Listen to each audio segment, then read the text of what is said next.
Mga karaos, good morning. Good morning, kamusta po tayong lahat? Welcome back po muli dito sa aming channel. Ngayong araw po ng Lunes. So panibagong araw na naman. Pang third week of October na po tayo ngayon. Okay, bali project update. Nandito muna tayo sa Riego de Dios project. Tapos samahan nyo kami. At pupunta rin ako sa iba't ibang mga ongoing project natin. Tara, project update tayo rito. Batiin muna natin yung ating mga kasama.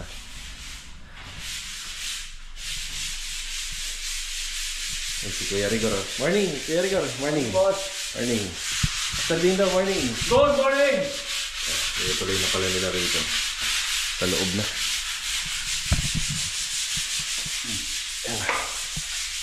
Bagay, white na, Kuya. Diba? Okay, yung mga nagawa rito, ito smart lock. So, meron tayong spare ng ating ano rito sa card para ma-unlock natin. Naka-smart lock na tuto. Tapos kahapon may mga na-i-deliver na ng mga gamit dito. Medyo madilim. Madilim lang. Ito.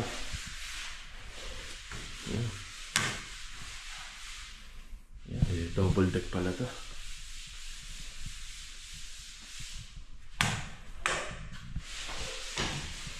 Meron ng mattress.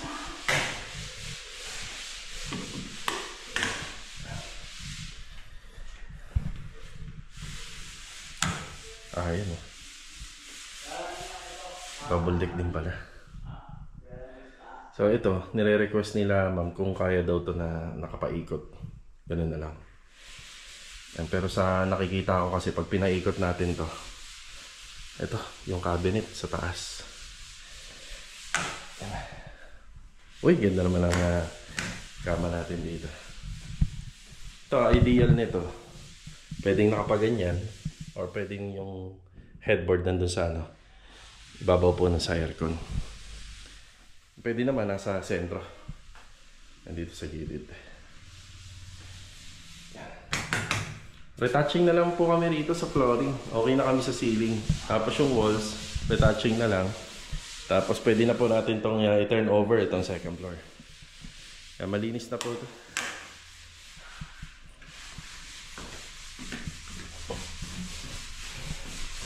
Noong nakaraan, meron akong pina-sample dito kay Kuya Rigor para makita ni client.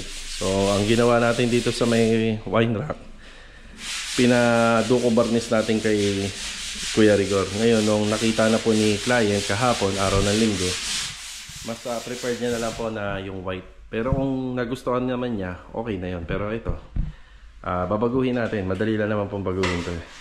So para kasi sa amin talaga, hindi talaga namin yan totally makukuha yung nasa taas. May similarity lang pero hindi siya totally kuha. So gusto ni client dito, bali ano na lang po talaga, white.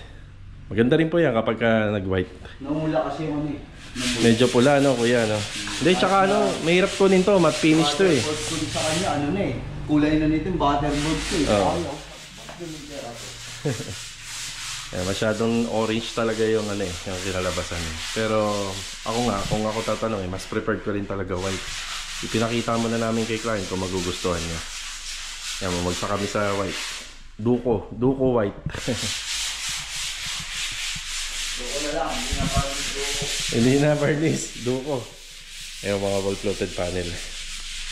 Tapos ito, may mga bibilin pa akong materials dito kagaya ng UV board. Yung UV board na lang po to. Na may konting combination ng WPC. Tapos yung ibang part kasi ng WPC dito, may paglalagyan pa tayo, ito. Tapos yung hidden door. Yan.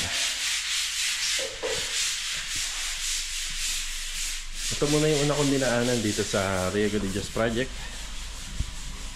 Yan na. Yan muna yung update natin dito mga karo sa Riego de Dios project. Yung hindi pa po natin na mga iikutan ngayon, yung block 15, lot 30. Yung kailangan pa muna ng mga materialis doon kagaya ng adhesive, tiles at saka buhangin. Yan, bago tayo magpa-deploy ng tao. Tapos yung isa na block 24, lot 30. Ano na lang po yan, mga roofing installation, trusses and roofing. Bali maghihintay muna ako ng manpower dito sa Anyana Bel Air East. Tapos yung mga gagawin naman po rito pagbalik ng tropa, repair and maintenance nung sa bubong. Yan, do-double check natin yan. Tapos yung gate dito sa entrance at saka dito sa garage. Yan. Tapos yung mga installation ng ilaw. Yan, halos sa general cleaning na po pagkatapos. Okay, tara.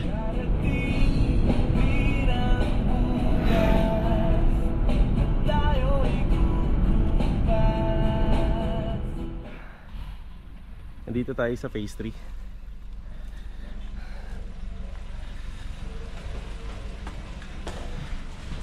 Louie, good morning, Louie. Good morning. Okay.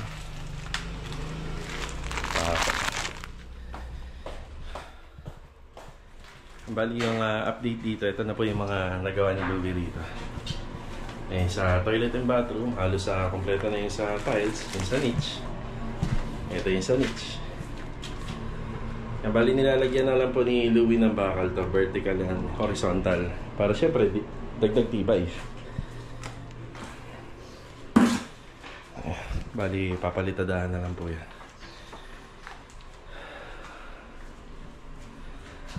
Ito na muna yung update dito. Ang susunod na mga ipagagawa namin dito, installation naman ng tiles dito sa kitchen. Kasama na po ito. Yan.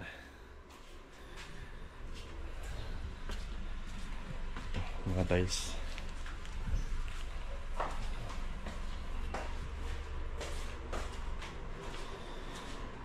Plastering. Bali, share ko yung idea na plano ni client dito. Kapag natapos ni Louie to at mapinturahan, magkakaroon ng wall fluted panel dyan. Tapos dito magpapagawa siya ng wall mirror. So meron dito, tsaka dito banda. Kaya yung mga switches natin dito, nandito na siya. Mga switch button. Yan na. Para lang magkaroon ng niche kasi hindi na pwede rito sa kabilang side eh. Kadalasan dyan po talaga namin nilalagay yan. Ito medyo malaki-laki na to, 30 by 1 meter. Yan. Pintuan para sa taas. Yan. Okay, ito lang po muna yung update dito sa project natin sa phase 3. Tara.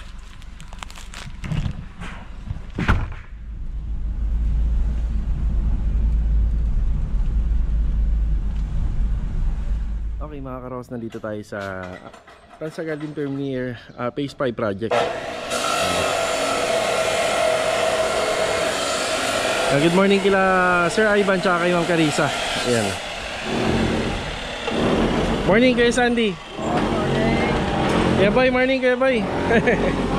Ayan na. Yeah, medyo maingay rito, pinagpapatuloy yung demolition.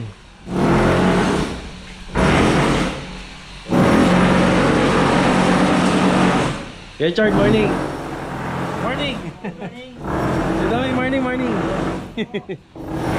Dami na.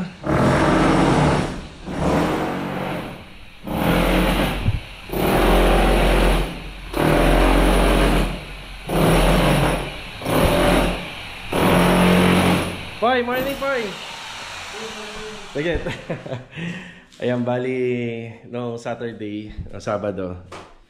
Yeah, ito yung binakbak ni Epoy. Ito lang muna.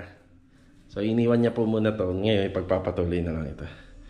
Gawa ng day off kasi namin nung kahapon. Kaya hindi pa masyado niyang inopen. Tabi mo na lang po yung bintana. Tapos sa mga nagagawa na rito, medyo kulang pa tayo sa suporta. So kukumpletuhin po lahat yan. Tapos ito, may biga rin tayo rito banda. Tapos kumuha na po ng lakas yan doon sa mga existing na dowels dati rito sa canopy. Ayan, dyan nakakapit yung mga matting natin. Ito magiging toilet and bathroom tong area na to. Yan, magiging toilet and bathroom dito sa second floor. Tapos yan din po sa baba, magiging TNB. Yan yung sinasabi ko na kapag na-open namin yan, may access na pa kami rito sa slab kapag nagbuhos na kami. Tsaka kailangan na rin pong tibagin to, gawa ng para pagka halimbawa po may na dyan, steel deck, hindi na magdudumi pa. Malinis yung trabaho natin. Sige pa, okay na pa. Diretso mo na. May konti, nandiyan si Kuya Boy.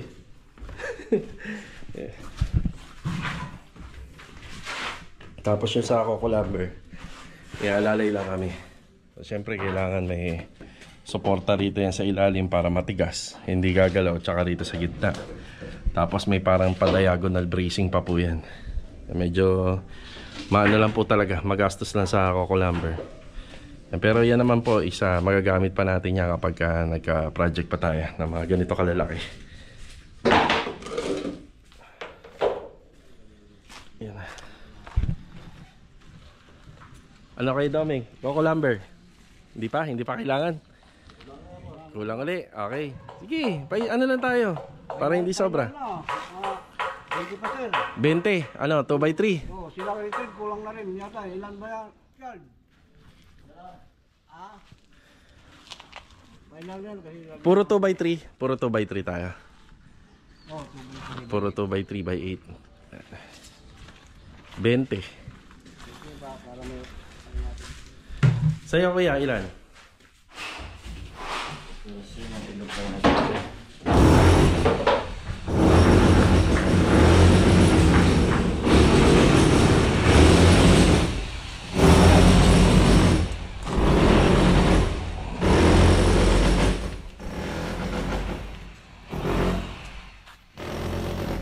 $20? Ilan? 20 plus 14. Ah, 11 sa'yo. Sige. Pako. Okay. Okay. Dadala tayo rito ng mga 32. Dadagdagan na natin ng isa. Punta lang muna tayo sa hardware. Yan, bibili muna tayo ng pako na D4, metal block screw na isang box, uno media, at saka 32 pieces na 2x3x8 na Coco Lumbers. Yung sa Coco Lumbers, talagang sinasadya lang namin na kung ano yung dapat lang magamit ngayong araw. Gawa ng limitado lang din po yung stock file natin dito sa Garden Villa, dito sa project natin. Tsaka day off namin kahapon. Kapag magde-day off kami, hindi ho kami nag-full blast na materyales. Mas maganda mag full blast pag araw ng Lunes, kasi ilang araw ang tatakbuhin bago mag-day off. Kumbaga, laging magagamit yung materyales. Yung sa steel deck na pala natin dito, ang update nun is 3 to 4 days simula nung in-order natin. Baka bukas or sa makalawa ay tawagan na po tayo para pick upin natin. Sa hardware muna tayo. Tara.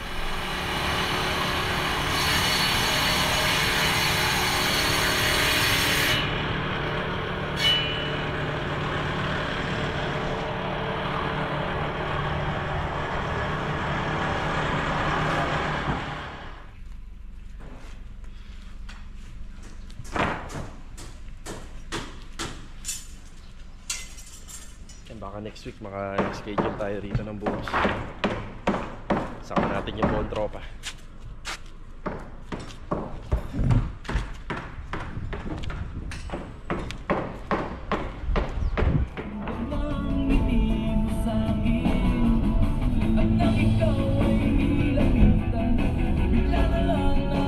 Dito na tayo sa Annabelle East. Ayan, magandang araw kila Ma'am Kasumi, kila Sir and family. Yan. Pakita ko lang yung mga kalat namin dito. Yung iba dyan sa ako, yung iba pwede ko nang kunin, yung iba panambak. Tapos yung iba naman retaso, for the boys na to. Ibig sabihin pupunta na sa Kalakal yan. Siya nga pala, yung binaklas po na lumang gutter, kasi yung lumang gutter may mga kalawang eh. Wala na rin yan siguro, junk shop na natin. Pero yung mga binaklas na lumang yero, yung tiles pan natin, medyo manipis, may mga apak-apak na siya, yung parang lubog-lubog na. I-ask muna natin kay client kung meron silang planong kunin. Kung wala, yan baka may ano na lang sa mga tropa na po yung mapupunta. Yan. Yung insulation, ikakabit pa natin to sa taas. Bigla na lobat yung camera natin. Ayan, may extra tayong battery na dala. Rick, good morning Rick. Good morning. Good morning. Ayan, medyo makalat pa. Yun o. Siya nga pala, baka naguluhan yung ibang mga viewers natin regarding po sa mga materyales na pina-order ko. para dito sa roofing renovation. So uulitin ko lang habang nandito tayo, ulitin lang natin. Doon kasi sa mga present ko sa 66,000 na higit na worth of materials, kasama ko kasi ito. Kasama tong unang ginawa namin dito sa may garahe, sa may endlot corner. So ang nakasama dyan is yung flashing nya na 1, 2, 3, tapos sa likod plus 3 uli, 1, 2, 3, 7 pieces na yon. Plus yun nandito pa. Yun nandito. Joe, kasama na yun sa mga pina-order natin yung dito, no? Okay, kasama na. Yung meron na tayo rito. Kaya kung magtataka kayo, nabanggit ko isa 21 pieces na flashing kasi bukod pa yun sa taas at saka yun nandito. So, sa madaling salita, babawasan pa po yung 66,000 na presyo kasi na banggit ko dito pa. Tapos yung roofing renovation namin dyan, kasi nung nag-vlog ako dito ng nakaraan, ano kasi, ang tawag dito, marami akong hassle nun. Ilang beses ako nagpabalik-balik dito. May mga naiwan ako na materyales, nagpaiba-iba rin ako ng sasakyan na dala. Okay, ayan. Malalaman bukas. Bukas malalaman. Okay, bali ito, pag-usapan natin yung konting naging problema rito. Actually konti lang naman kasi nag-undergo pa kami ng renovation. Pagdating po rito kasi sa renovation, hindi ho kami basta-basta nagbabaklas. Kagaya nito, itong design na to, hindi namin alam kung maaari po bang baklasin yan. Kasi ang pinaka-propose dito is sa PVC panel, yung pinaka-IBS nya. So dati siya naka-pising board, yan yung IBS, dating naka-pising board. Kaso nga lang merong mga design na tubular na 2x3, ayun o. So yun, pwedeng tanggalin or hindi, yan malalaman natin. Tapos nagkaroon din po kami ng konting problema rito dahil sa standard naman po ng paggawa ng bahay. Kung ano yung sukat ng IBS sa harapan, sa gilid, ganun din po sana sa likod. Kaso nga lang, nung nagpasa na po ng plano si client sa amin, medyo nahuli lang yung plano nito mga karos, medyo nahuli lang. Pero sa amin mga manggagawa, standard, kung ano yung sukat nito, yun din po sana dun sa IBS. Kaso nga lang, ang present sa amin ay nasa 20 cm. Medyo maiksi po. Medyo maiksi. 20 cm lang ang kailangan na ano po ron, ang kailangan na overlap. Hindi na ho kami makapaglagay ng insulation, hindi kami makapaglagay ng ilaw, tanging yung gutter lang. At prone pa po siya sa backfire ng tubig. So hindi natin alam kung bakit ganun lang yung kailangan. Pero kung hula ko, yan, kung sa hula ko naman, baka po iniisip nila na magkauntugan na po itong bubong dito sa kabila na subdivision, medyo malayo pa, yun pa yung gap po, napakalayo pa naman po. Tapos may gap pa po kami dyan, tapos may gap pa po kami doon sa taas. So sa nakikita ko, nasa 50 cm po yan, yung pinaka setback.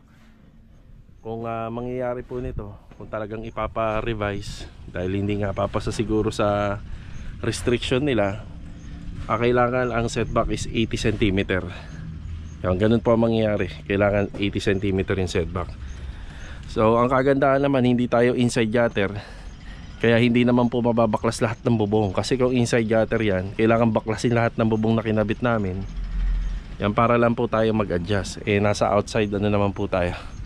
Yan, outside, ang ganda na po sana ng gawa. Yan, nagkaroon tayo ng konting problema rito. Yan, buti na lang hindi pa namin tuluyan na natatapos.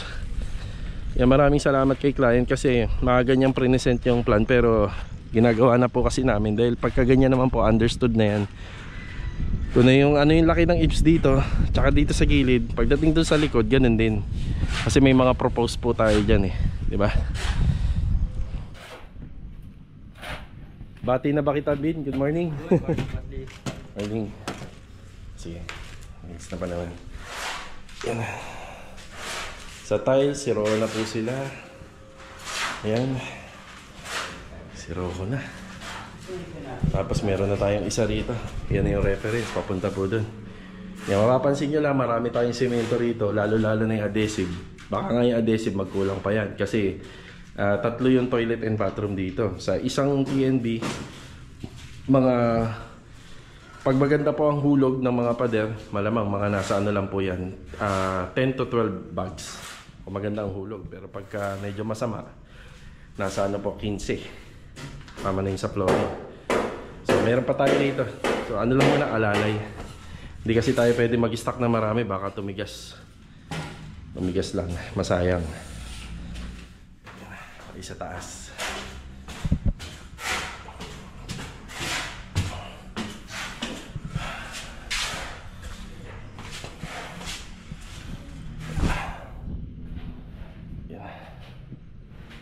Tapos na sana. Yan, tapos na. Yun.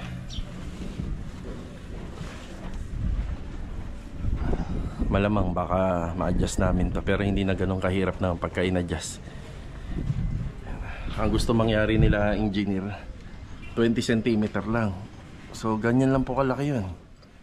So simula rito sa pader, 20 cm. O paano tayo makapaglagay ng ilaw tapos wala nang ventilation or yung air vents? Eh plano pa naman maglagay nila ma'am dito ng ilaw, tsaka para ng CCTV. You know. Yeah. So, good morning mga ka-row house. Yan, update natin dito.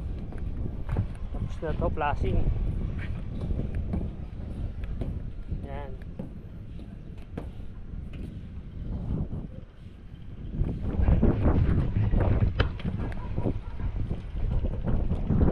Yan, next. Ano naman yung susunod na gagawin?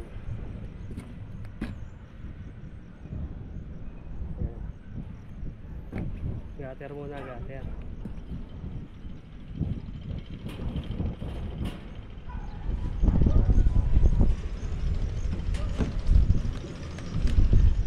Ito okay na to, flashing na lang to.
Habang nag-video si Master Jojo doon sa taas, yan, nakita niya yung materials na to kung saan nakakabit sa pagitan ng yero at ng gutter. Para yung gutter natin matigas, hindi siya gagalaw sa tuwing mag-absorb ng tubig. So ito ano tayo, fascia senepa, tapos yung gutter natin nandito sa labas. So kung ang hinihingi lang nila is 20 cm, lagpas tong gawa namin.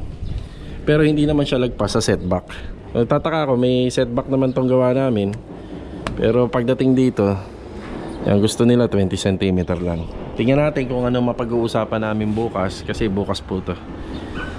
Yan na, bukas natin na malalaman kung anong magiging hatol nila rito. Yan. Sayang naman. Kasi kung ano po talaga yung ano nito, sukat nito, ganun din po dyan sa likod.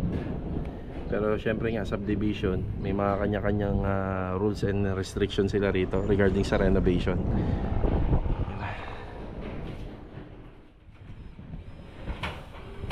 Nag-i-install na sila ng Banawe stainless na gutter dito sa harapan. Kasi ito yung tinutukoy ko kung pwede bang tagalin tong design na to. Yan ang mga insulation. Kakabit sa taas.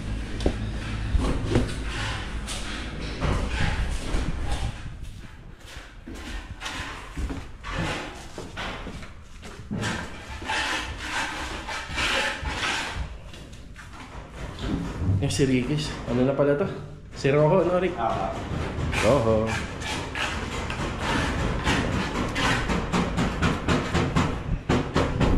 Mga buhangin natin.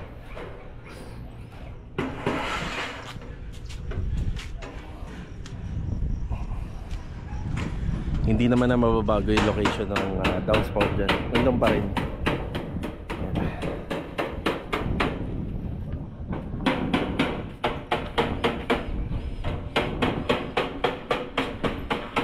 Ito yung mga lumang yero. Ayan. Mga lumang gutter. Bulok na rin pala yung iba. Ayun, bulok na rin. Tsaka medyo manipis nga lang.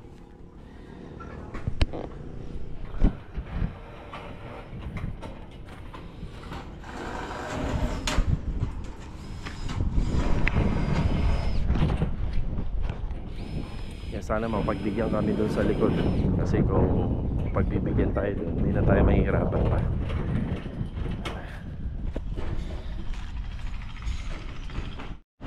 Sa hardware muna kami, bumili kami ng tech screw, isang box. Hello. Hi. Number 3 na yan. Opo. Ayan, tech screw, pang metal. Thank you ha. Salamat. Yan, tara. Okay, bumalik ulit ako dito sa project natin sa Anyana Bellaris. So ito yung mga tile span. Ito yung mga nabaklas doon sa taas. Ba? Hindi, pwedeng pa ganun. Ipaganon mo. Yan, tapos ito po yung mga kailangan na i-pull out dito. Yan, patagilid. Yan, diba? Iksi yan eh. Yan. Tapos ito pa, kakarga na natin to. Wala na to. Baga wala nang paggagamitan talaga to. Yung sa bubong na ipapaalam natin. Tapos yan, kalakal na rin po yan. Pang December. Yan, malinis na rito. Ayan, ipunin natin para sa December. Lahat na to yung yero, ito yun. Parang konti, no? Nasa loob, ayun. Ayun, oo. Ipapaalam muna natin yan. Marami kasing pwedeng paggamitan yan, pwedeng ipambakod. Pero feeling ko naman kila ma'am, hindi na po nila yan hindi na po nila yan kukunin. Ipapaalam muna natin. Bulok-bulok na pala talaga, ano? Ayan, no? Grabe.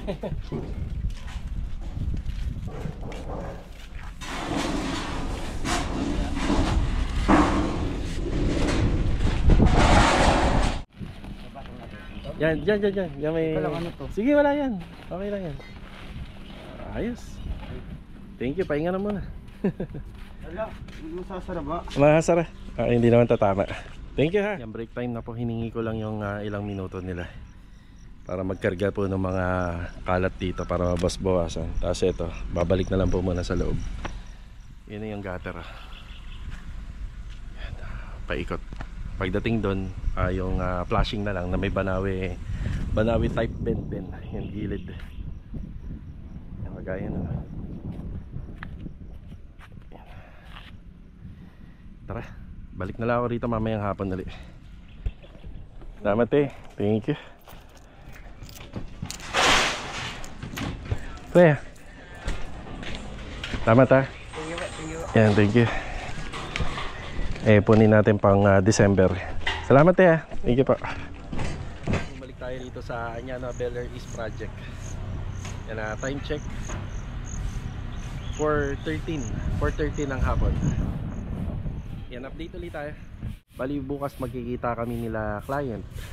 Ilan sa mga pinatatrabaho natin dito, yung roofing renovation, yung tiles installation, tapos syempre side duties na rin ng ibang part ng area na konting ayos at konting linis.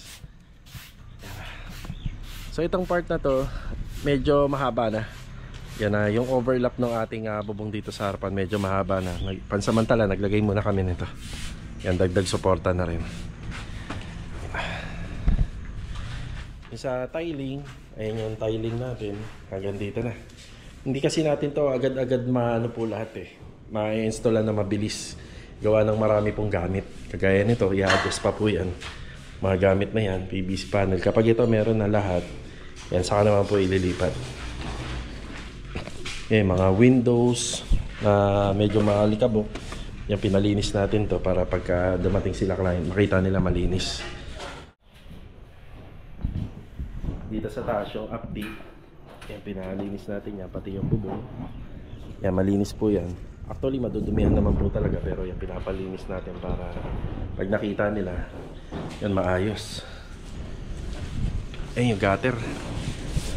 Nakapag-gutter na pala rito. Stainless po yan, yung gutter dito.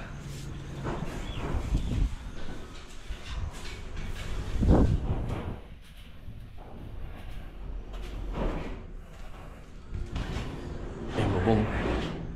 Yan, pinatapos na po natin lahat yan para pagka nakita nila, yan, maayos po lahat tingnan. Yan o. Tapos dito rin, yan, pinalinis na po natin yan, yung bubong dito. Yan, para solid. Yan naman po isa i-retouch. Tapos sa bukas, baka bilang ko na po ito ng pang waterproofing. Yan, ma-waterproof na natin to. Yan, pero siguro hindi muna kasi pag nagkaroon ng problema nga dito, baka ipa-adjust to. Yan, saka na natin papa-waterproof. Kasi ang plano natin pag na-waterproof to, malalagyan na natin ng flashing yan. Pati ito, yung gilid. Importante itong gilid, malagyan natin. Yan, scaffold natin dito.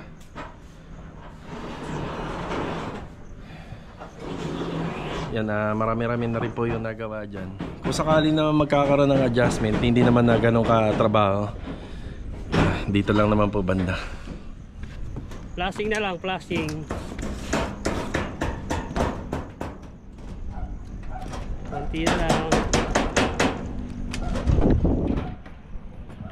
Range roll.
Bali ayun yung kaganapan doon sa taas.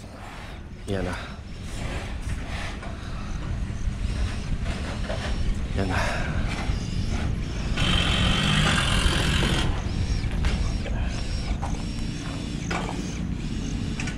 Tapos matatanggal pa po yung lumang eaves dito. Yung pinakakisami ng bulada, na matatanggal pa po yan.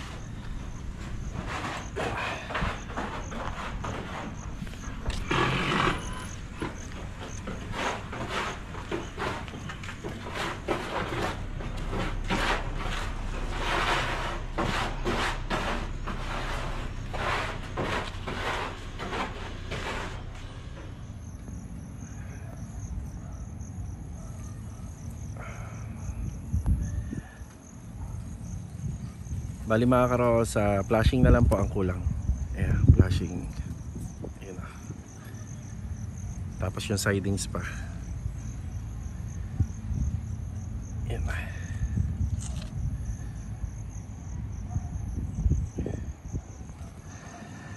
Hanggang dito na lang po muna yung vlog natin ngayong araw po ng Lunes.